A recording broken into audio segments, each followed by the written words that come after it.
First, obviously, take off the wheel. Then you take off these two right there on the caliper, and then take off the caliper bracket bolts. Two of them right there, or 22 mils. Bracket comes off like that.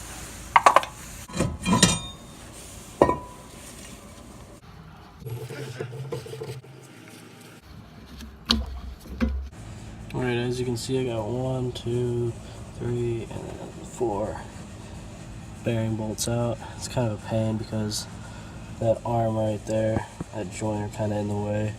Gotta use a few swivels, but it can be done. As you can see right there, that little hole in the plastic where I took the wheel speed sensor out is the tone ring, and it's gonna come on the new bearing itself. So I hit it with some PB and fucking beat the fuck out of it. Smacked one of the lugs in. Can't use a hub puller because you don't have any axle to press against. So you're just going to want to beat on it for a while until you can finally get a fucking screwdriver in there. See, I got a screwdriver in there and I finally pried her up. It's going to be the only way to do it unless you got one of those hub busters that bolt in.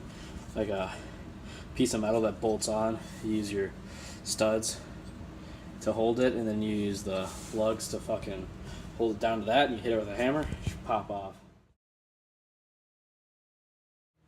Yeah, but this is the only way to do it if you don't want to buy any of this shit. It's pretty much just wedge a screwdriver in there and pry that motherfucker out. There you go. Now she's out. Recommend cleaning this because she's so dirty as shit. So I'm gonna have to do that.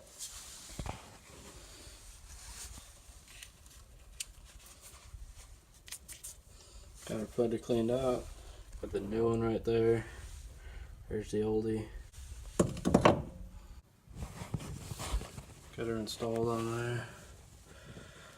You can see all them bolts are back in there. The torque spec is 110 foot-pounds. So I torqued them to. She's back good.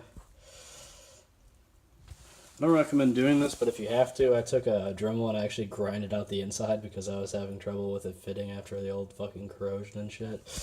All that shit came off. I don't think that's what you're supposed to do, but I had to do it, and well, it's gonna have to work, so there we go.